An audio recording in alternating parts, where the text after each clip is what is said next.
Hey guys, so I'm recording this video because I just want to record a synchronicity that I've had over the past year, and I just want to have it documented because I find it really interesting because it's come full circle now that I'm kind of looking back at it, and it's very interesting. So essentially, I don't know where you want me to, where I'd start necessarily, but I could start here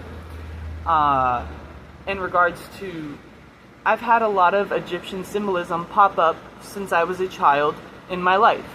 And one of the first synchronicities I've ever had in my life was associated to the Egyptian pantheon. What do I mean by this? I don't want to get too specific because then I feel like I'm going to get too personal, but I'll give you some examples.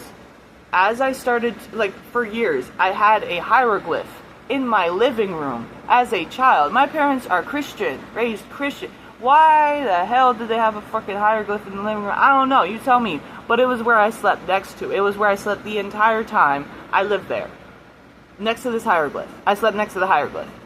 Now, keep that in mind. What's interesting is the entire time I was growing and becoming aware, I had a parent who was having spiritual experiences, but the caveat was they had interest in spirituality before the age of 10, and then after the age of 10 to 12, that's when they started to have certain abilities activate.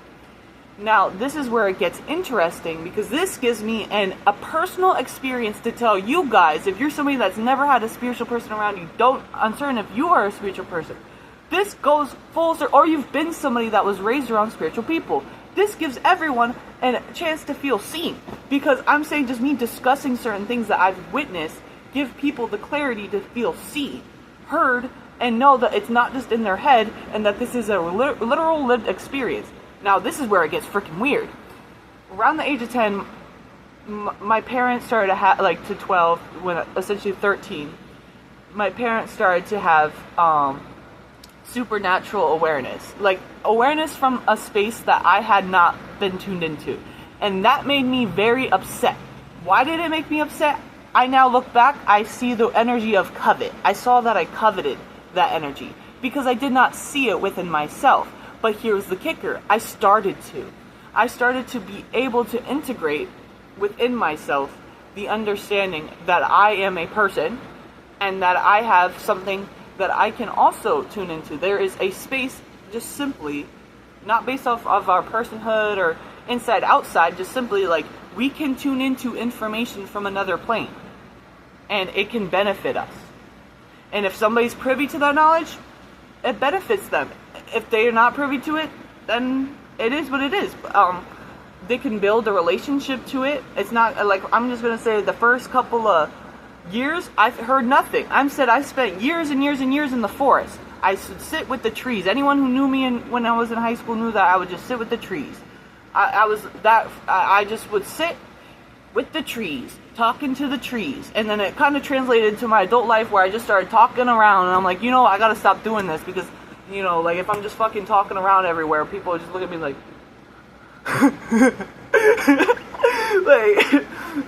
but I got so tuned in, I kind of just was I started to see it as this. When I was a kid, I would ask questions like this. When I was 5, people tried to put limitations on me, so I'd always ask to put a question right before they tried to limit me, just so that I knew within my brain that may not be safe for me. What do I mean by this? One of the first questions I ever asked was, somebody said that a spirit would place limit this in the Bible, that specific pantheon, that specific god would strike me down, and there would be a whole bunch of bad things, yada yada yada. But here's where it was interesting. Around the age of 10, when I was privy to this information, that there's information beyond my current awareness, I started to become aware that those people that were telling me things that I thought were keeping me safe were really just sharing limiting beliefs. This was at the age of 10. Now, from 10 to 13, I started to understand and really start to process what the unconscious and conscious is, and ask myself, what does this mean to me? Why does this matter? Because I was kind of very interested in understanding psychology, so I broke it down to the point that, okay, if there's spirituality, right?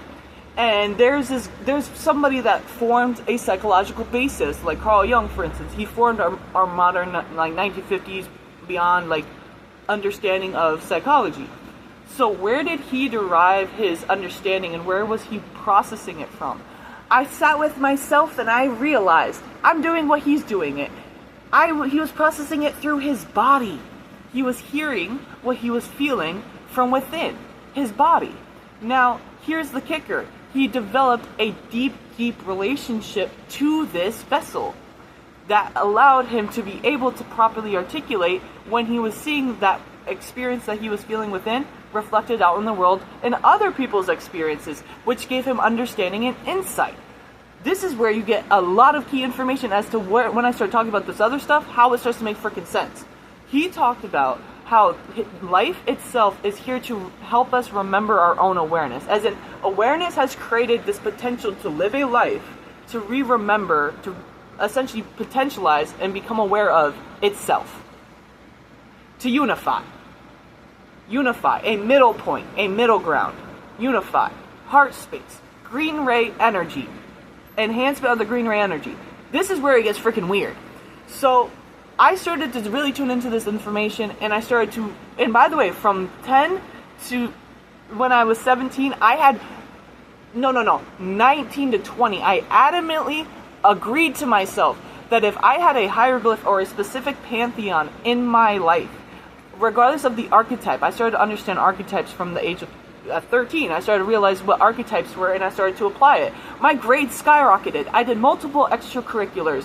I started to take school seriously. It wasn't just a shift in me changing grades. It was literally a shift in my consciousness as a child and understanding my place in the world and where I wanted to be in the world.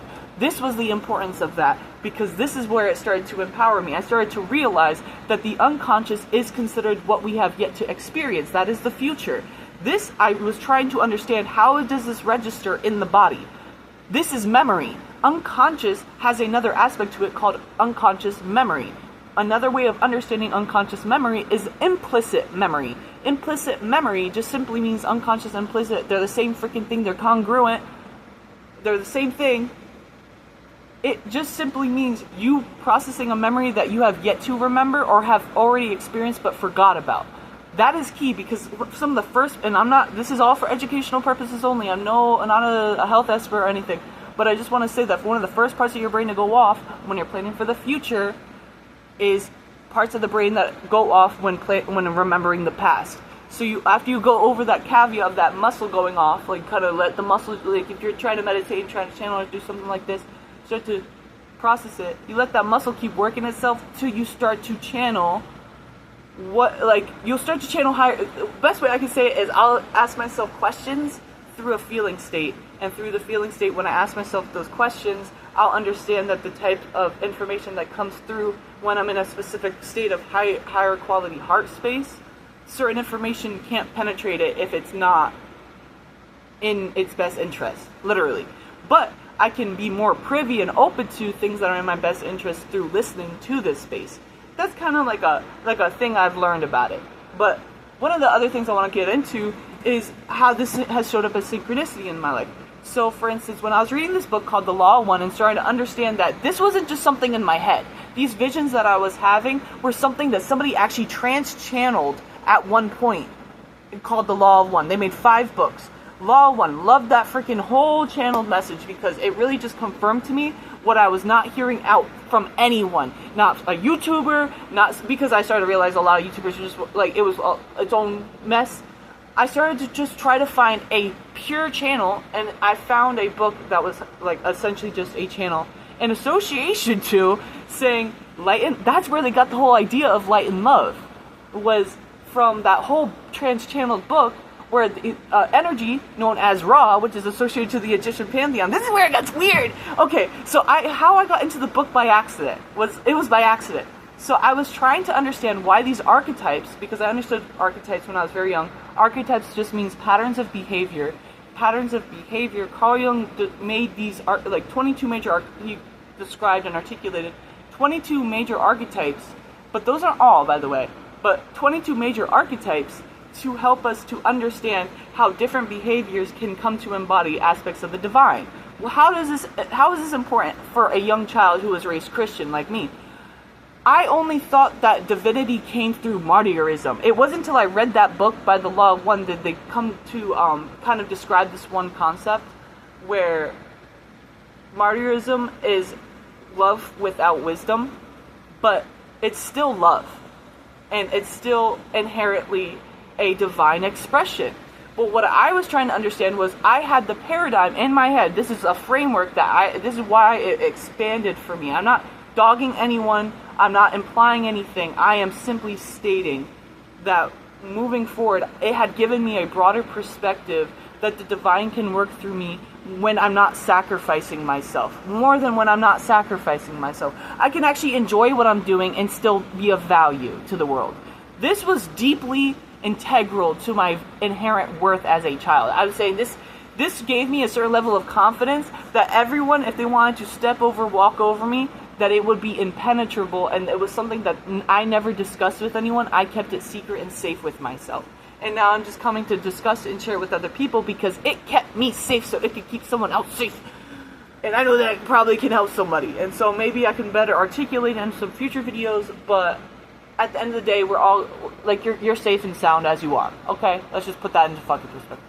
But, like, I'm saying, like, you're good, okay? But here's the thing that really got me interested more recently, was I had decided for years I'm not going to interact with any energy from a pantheon that I don't have any physical association to in this physical lifetime. Does that make sense? I was not born in an Egyptian pantheon, but why was there a hieroglyph that came into my life? Caveat. I learn and teach based off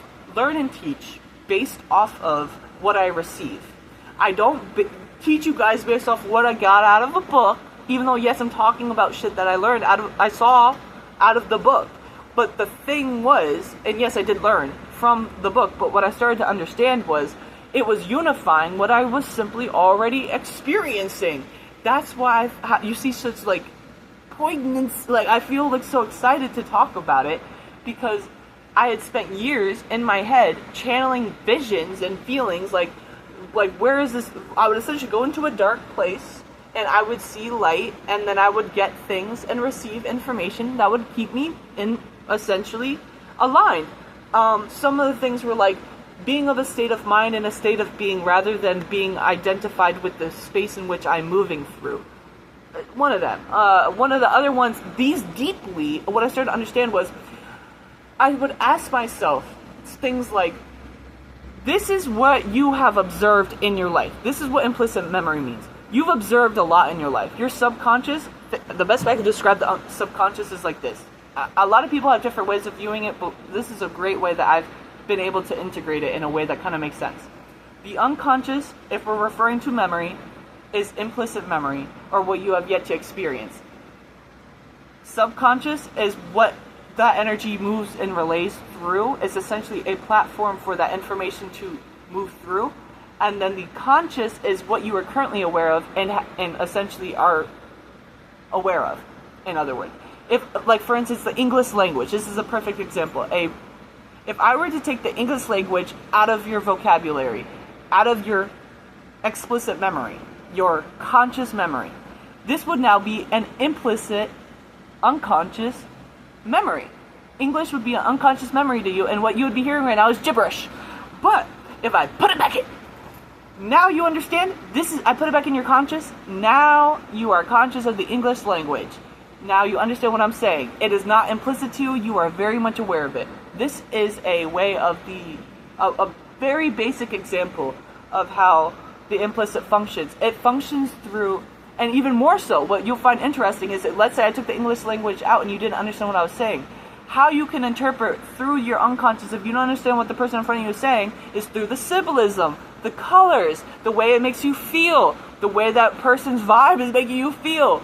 This is how the subconscious relays information. This is important.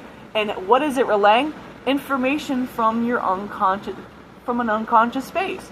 And I'm just saying, whether you see it or not, how I've been able to work it, and I'm just giving you this is just some, like, this is just like a gift from what I've learned from years of actually working it and being in it, just not just having a discussion about it, fully immersing myself in my shadow understanding and processing what this means to me on an inherent level.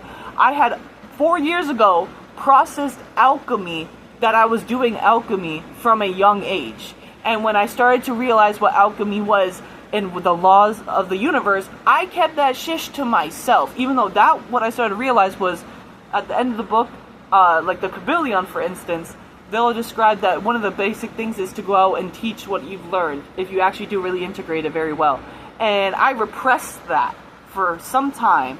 But instead what I did was, I did like a loophole. Does this make sense? So like what I would do was, I'd help people along the way, and I would record videos with myself, documenting what I was learning, what I was understanding, and synchronicities I was having.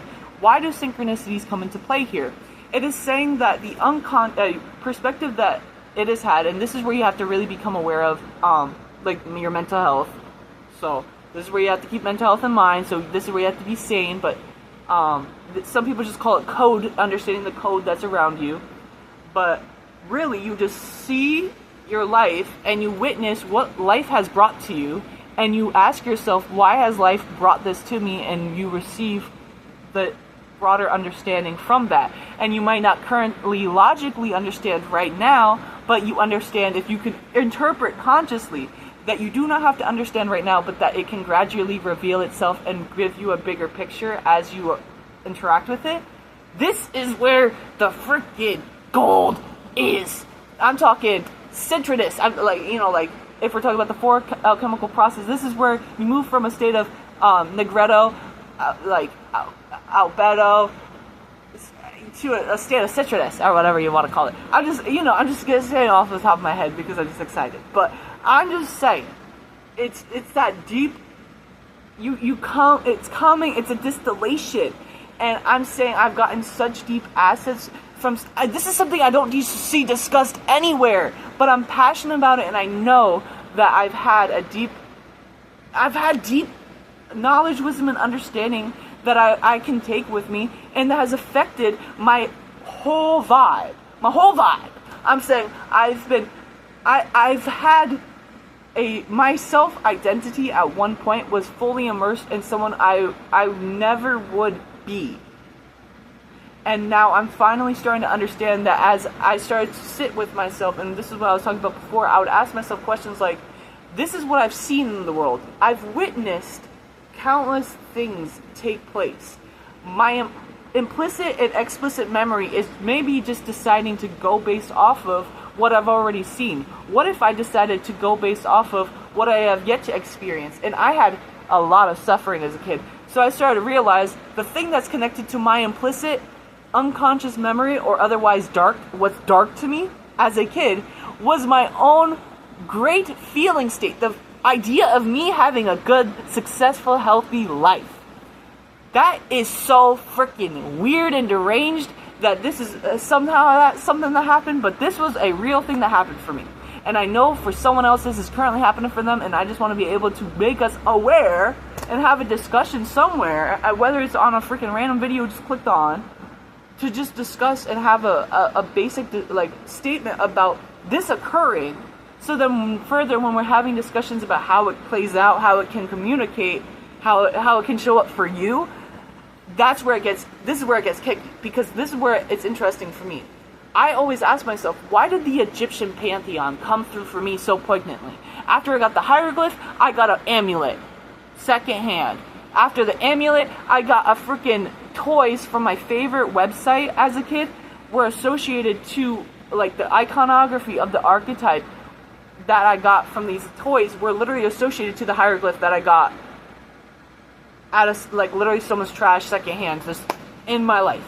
Okay? This is where it gets even weirder. Then as I started to process and become aware of years later my spirituality, I started to become aware of, wait, we had a hieroglyph in our living room and there was all this Egyptian symbolism showing up as a kid. What was that about in association to my spirituality? But my conscious brain wanted to push that away so deeply because it was like, it feels like it's a closed practice. It feels like it's not associated to me because I'm in this body. I'm not in their body. I'm not in that person's lifetime. I'm not in their living memory. And this is where that book comes in.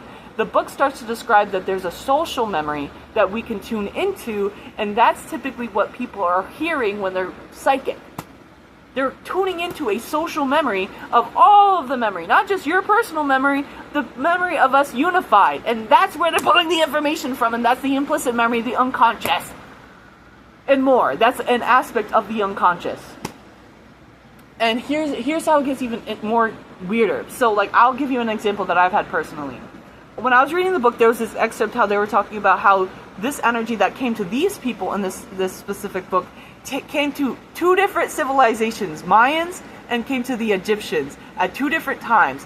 This is weird as hell, because I ended up getting a freaking lizard named, by the way, I didn't name her, named Cleopatra, who, by the way, Cleopatra in her lived lifetime would embody the archetype of Isis, had her own pet leopard. I have a leopard gecko named Cleopatra. This is where this shit gets weird.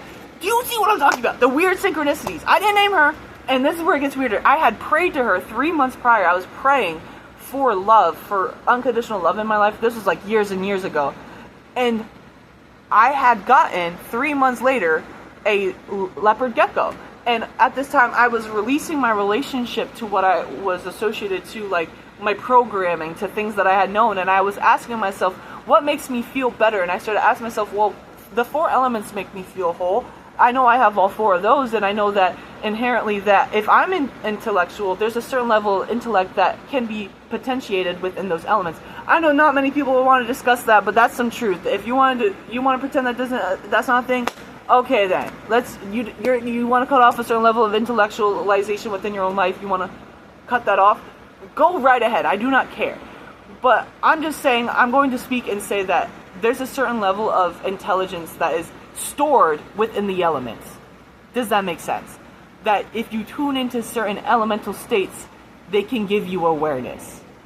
Hopefully that clicks for some people. This is where the people get the idea. Why do you think the idea of the mermaid archetype stuff works for some people? Why do you think people visualizing when they do their hair, brushing their hair like a mermaid, it helps their hair to, like, it's about the archetypal embodiment that you're embodying, and as you start to frequent it, it starts to become something that you will learn from on an inherent soul level. So you start to not just understand how you've seen things and witnessed and take them in, but how they inherently show you something, or how you can further enhance your relationship to your own power through anything, so that regardless of what's come through to you, it doesn't determine your state, but rather enhances your state. Do you get what I'm talking about? This is where the state of mind and state of being thing comes in.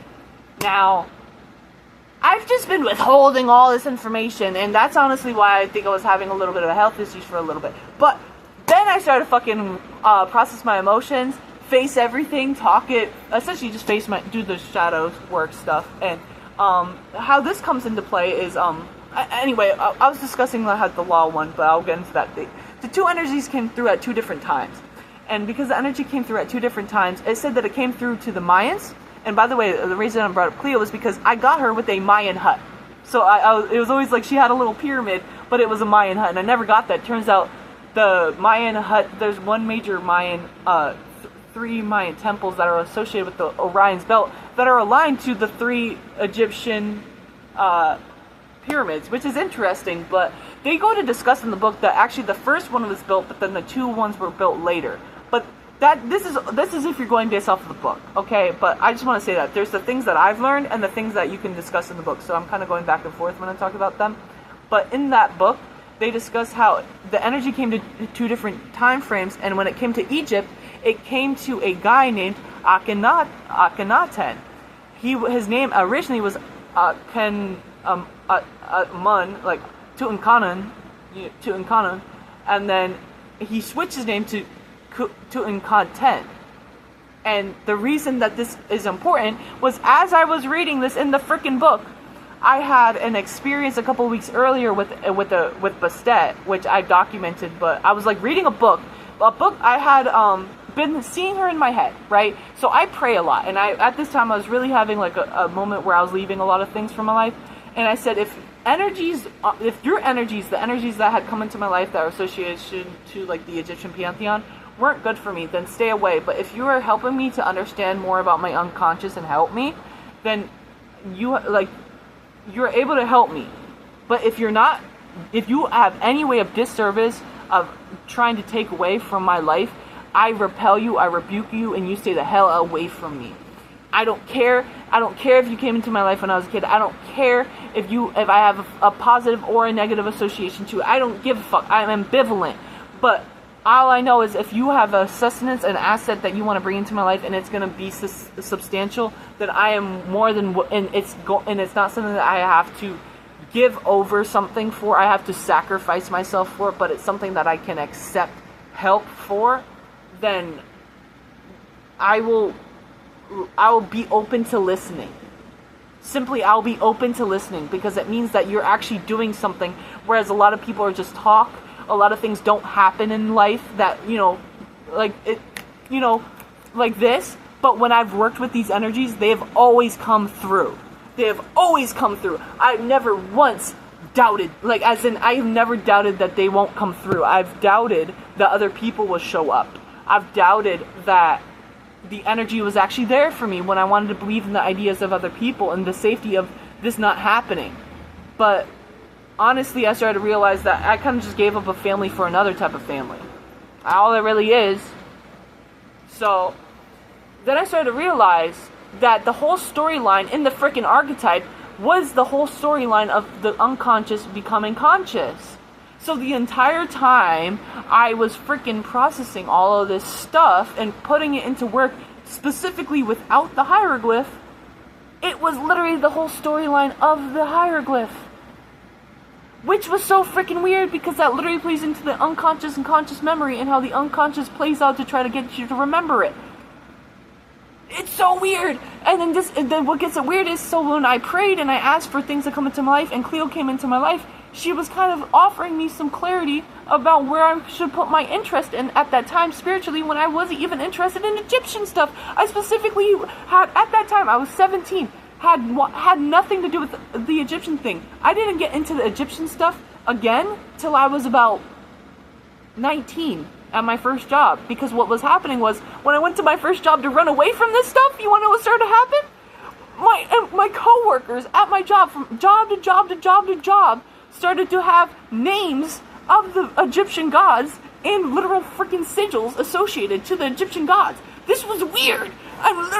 This is some weird, I have it documented. It's so weird.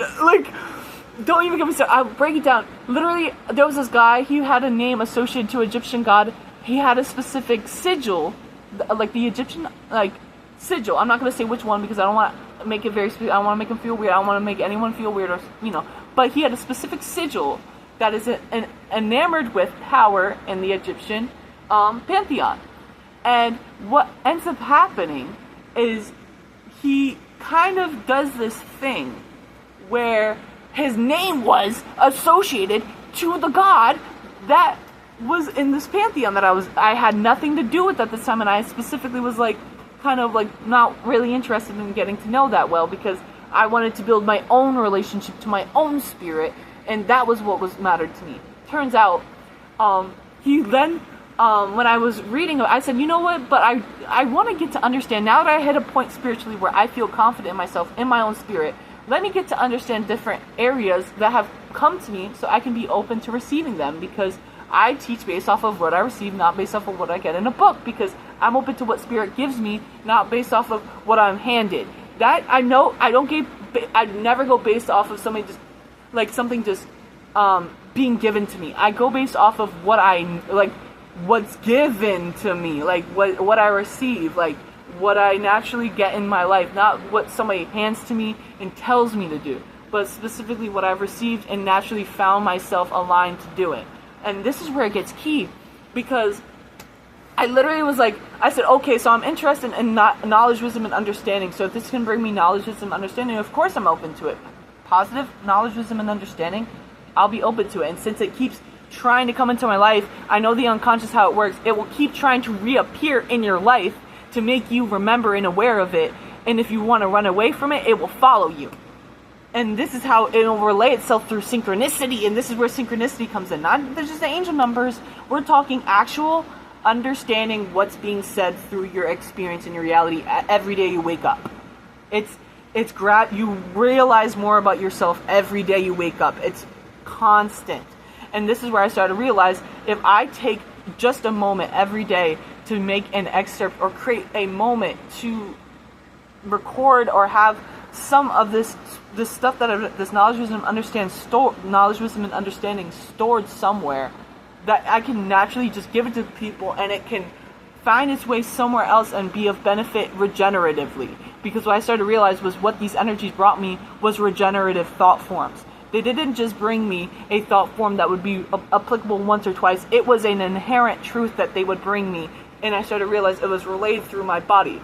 So what I started to realize, like things like this is what I got from this stuff. They relayed to me. I would receive things over time from my spirit. I wouldn't say they, I'll just say my spirit as a whole, unified. I would receive information regarding in association to saying that the unconscious is from deep within. The conscious is what we currently are aware of through our five senses, typically. The unconscious comes through where beyond our five senses. So I would go and meditate. This is where it's important. I went in meditation for 3 to 4 years of my life. I did a meditative practice to the point I actually accidentally did something where I started to get some energy centers activated, and that was really weird. But I don't know what it was about, and I didn't know if it was in my head till I read this book and I found out that it was an actual freaking thing in the Law of One. It's a whole discussion that they have about how different energy centers start to awaken. And like for instance, I'll give you examples. Even before I understood anything about the Egyptian stuff in association to congruence to my spirit and understanding and memory, essentially, it was out of my memory, essentially. Like, I only knew about the idea through my five senses, not through what I channeled in trance. Does that make sense? This is what I'm getting at. And where does the unconscious and conscious play through? Your body. And this is why I say the subconscious is your body. This is something that not many people have discussed, but I want to just say that I think the subconscious is your body. Why do I say that? Because the subconscious is referred to as the water. They often refer to as the subconscious through the symbolism of the moon, like in occult spaces, like the moon.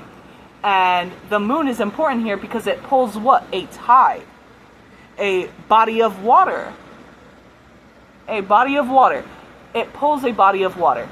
And if you see the moon as a representation of the unconscious, it pulls you to do things. So if you become more aware of why you do things, you then are able to move yourself and understand that when you are pulled to something, you're actually moving towards it. That, like, when you move towards something that you're being pulled to, that's actually you empowering it, and that's a deep magnetism. And there's a deep congruence and like connection there that can be found. Okay, a deep inherent knowledge, wisdom, and understanding. And where this gets really weird is in the book they discuss how the energy came at 2 different times, and when it came at 2 different times, it came to this one guy in Egypt one time in the Mayans, and when it came to the guy in Egypt, it was Tutankhamun, essentially. I'm gonna keep butchering his name, but you know what I'm talking about. The reason he has 2 names is because when who he was before he came to them was a whole. This is where a whole shift in the Egyptian pantheon started to happen. Was essentially this guy when he was born. He's actually the husband of Nefertiti. Nefertiti is a feminine, beautiful archetype that a lot of women go to when they want to embody beauty. A lot of people have a deep association to her, like the energy that lady has associated. Like when they think of her, they think of beauty, and it's a whole thing. Like literally, people don't even have to think about it twice to understand that. Like it's like inherently an archetype. This is where you had to understand that this is where the unconscious is playing through. It's just the symbolism. It's just you feel it. You get what I'm saying? You don't need words. You feel it. Okay? And this is where it gets so freaking weird. Was after I read about this freaking book, read through this book about this occurrence happening, I went to the thrift store, and the first thing I found was a Tutankhamun framed picture of him, and you want to know what was with him? A Nefertiti framed picture too. And you know what was weird? I literally was like, I'm going to leave these, I think. And then I went, no, I think I'll take them because this is weird at the same time, and I want to be able to show people that I saw this just happened, and I took evidence, essentially. I've been keeping documented scientific evidence of when I ask something and when it comes through. And now I want to start doing something where I'll document when I ask something before it happens, and I want to document how it comes through now. Because what I was doing before was I would talk to myself, ask these questions, have these conversations with myself, feel inklings, and then record the outcome later, okay? So now I want to start recording when I say something and then what comes of it. Okay, that's the weird part. That's where I think it's going to get even weirder for me. I want to get, like, different this time around, because essentially what started to happen was, like, I'll give you, for example, the first job I worked at, how it played out was when I was, like, reading into the, like, I was open to the knowledge, wisdom, and understanding, so I was like, okay, so how can I do that through my actions? I was like, I could get a book on them. So I started to look for books on the Egyptian gods to understand them, and this is how I found the Law of One by accident. I thought it was a book on the Egyptian gods. And then it accidentally opened me up to realizing that there's actually a whole channeled message discussing everything that I was pulling through, in quite a large portion of what I was pulling through in trance. And, like, that it was in my head, like the way I was feeling about my animals, the way I was feeling about people, the way I felt about the elements. It literally just, it was stated like this. This is the best way I could describe it. It would say, spiritual attacks are when somebody tries to make you feel doubt rather than enhancing your self-confidence in what you've received. So essentially what I started to realize from this was, as I started to process and integrate my own lived experience and understand that I really did have all this occur, and that I'm merely just very aware of certain things and just have eyes to see certain things, like, you just can't unsee it. Like, you just know. You just know yourself. And it's just weird. It's just really freaking weird. And I don't, and like, okay, so, like, I'll give you an example of how weird it gets. So when I started to be open to the book, I got a book called The Book of Doors. And I opened the book, and that was a book describing all the Egyptian gods, and I found the one associated to the guy that I was working with. And you want to know what was on the card? A giant freaking the one symbol the guy had tattooed on him was the giant symbol, the only giant symbol, like the big symbol on the card, was the only symbol, like, was the figure of the guy and the big symbol. Okay, that was it. Literally the big symbol right in the middle of the card. And I went, okay, this is freaking weird. So then I go, and I'm eating fruit roll-ups. Okay, this is where it gets weird. I was eating, like, these off-brand, like, roll-ups, right? And they were like, and, you know, typically they have, like, a little tattoo on them, you know? And I opened it up. I have a 6-pack, or 4 or 6-pack, and I open it up, right? Tell me why. As I'm reading the card, you know the little tattoos on the thing? It was a red, you know, piece of candy, and then the only symbol on the piece of, I have a photo of it too. I didn't take a photo of all of them, but I took a photo of this one, had a eyeball. The only symbol on the card had the same symbol on the freaking card. And I'm like, and I'm trying to get back into my old account to find all the, I have it documented with dates and everything, but it's like, this really happened? And then I was like, oh, that's weird. And I was trying to overthink it and doubt it, because this is before I read about the book or knew about that. Simply, like, I didn't need protection from psychic attack. I needed protection from, protection from self-doubt. I needed some confidence, okay? Like, I started to realize, like, what happened was I opened the card, saw that, and I went, and I really was like, oh, maybe it's in my head. And I opened the next fruit roll-up, it's the same thing. And I opened the next one, it's the same thing. And then I'm like, okay, I can't, okay, I'm here, I hear what you guys, I hear something now. I'm looking, I see what you're shooting. This is weird, right? And then I'm like, and as the time has gone on, it has only become more apparent just how much the synchronicity continues to show up in my life. It showed up last week, again, like, through a different person, like through a different person it showed up. Like, when I was at this job, like, I'll give you an example. I was learning about, like, the life force and power, and one of the archetypes in that pantheon, I was trying to understand what empowers the archetypes that are in the pantheon that I'm so interested in. Turns out it's a freaking associated to a deep reptilian, draconic force. And this is where it gets weird, because I was praying to what I was associated to my deep sexual, like, energy, and what I was receiving at the time was, like, a primordial, like, dragon, like a 4-element. Primordial just means, like, 4, and dragon just means, like, sexual energy beyond our current comprehension or understanding of it. And you want to know where this gets weird? A couple years later, I get gifted a bearded dragon. And while I was holding the bearded dragon, you want to know where when I want to carry him outside, guess what I would hold him in? A Red Bull. And where they get this weird is I knew nothing about any of this occult stuff at the time in association to the Egyptian pantheon. I knew about occult stuff, not in association to the Egyptian pantheon. This is where it gets so weird. Was then as I started to realize that how the unconscious was playing in all these different archetypes, I found out that the specific quality in one of the goddesses, a goddess, not just a god, a goddess, would come through as a red, she would come through as a green, she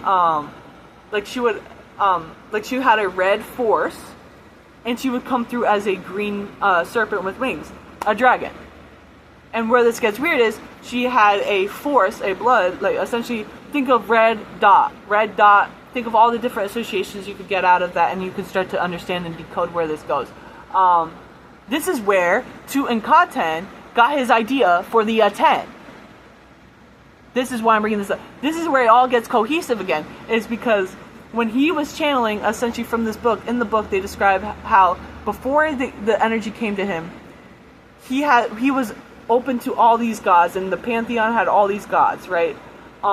When the energy came to him, it said, let's unify. And so what he did was he made an attempt to unify all the gods by creating the Aten, which is essentially just the force re-embodied. And essentially he tried to erase the feminine principle in doing so. He didn't understand that, but he was doing that by accident, by trying to rewrite like Wadjet's feminine Egyptian serpentine qualities, by trying to usurp that and rewrite it as just a unified force that is just like he was getting rid of all the names of the energies. Does that make sense? The part that I don't think he understood was just because you rewrite the present moment doesn't mean you erase all that. There was thousands of people that associated to those energies. There was thousands of people that believed and processed and come to understand themselves from those energies. There was deep inherent knowledge, wisdom, and understanding that was meant to be protected within those energies, in those archetypes inherently. So regardless of if you choose to, like I was doing within my own spirit, regardless of if I choose to move in my own spirit without any association to this pantheon at all, I still have to understand that there's a reverence for and a deep respect for the memory that they've had at one point in time. Same thing for Christianity, same thing for other things, but guess what? I can still honor and understand how deep mind control played out through any which one of them, okay? We can still honor both freaking sides, okay? We gotta see that there's a deep downside and an upside to all these. And what I'm saying is the thing that has kept certain things moving for so long is their ability to imperialize, but also their ability to have within them a deep inherent value that is meant to be given inherently to future generations that can read and see what's within the symbolism of those pantheons, okay? And so this is where it gets so weird, is because when I was having these personal associations keep showing up in my life, I then started to go, okay, you know what? How do you guys come through for me? And this is where it started to get weird. I started to have a trance channel, and it asked me, what is power and force to you? It said, what is power and what is force to you? And I went, and I contemplated on that, and I went to sleep on it. I woke up the next day, went to my job. A guy at my job who I had never worked with, we got paired and teamed up together that day. And you want to know what ended up happening? This guy ended up cutting his finger days prior, and this guy who cut his finger days prior, while I was processing stuff about Wadjet and how the life force is essentially like a red dot, he ended up cutting his finger right above my head of all places. There was 2 stories and there was like a graded floor. He cut his finger right above me, and the blood, dropped down right in front of me, next to my left foot. And I knew that was like a weird occult thing, and I was like, what is my unconscious trying to... I was really sensitive at the time.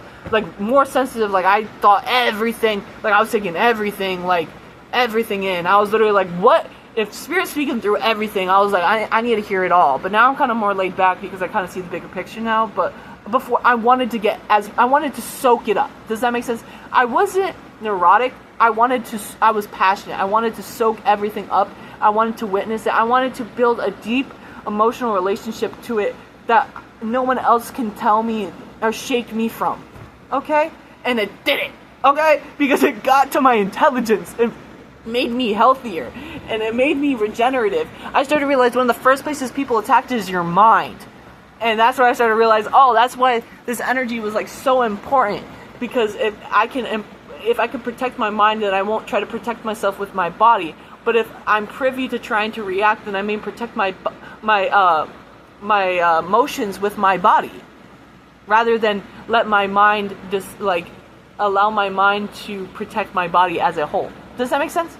So this is where these energies started to help me. They started to make me more privy to understand that like meditation is increasing the gap between what I'm currently aware of and what I have yet to do. Like it can increase the gap of what I've seen and what I can be open to, and is naturally meant for me. And that, if for instance all I can recall is suffering in a large due part of my life, then a large due part of processing my future can be an association to good freaking things. And the thing that I have yet to potentialize in this lifetime that is aligned with spirit to be in my best interest is me receiving and embodying my highest, best, good embodiment and enjoyment in life.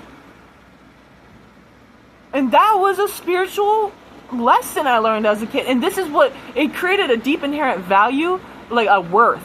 Like I didn't need worth.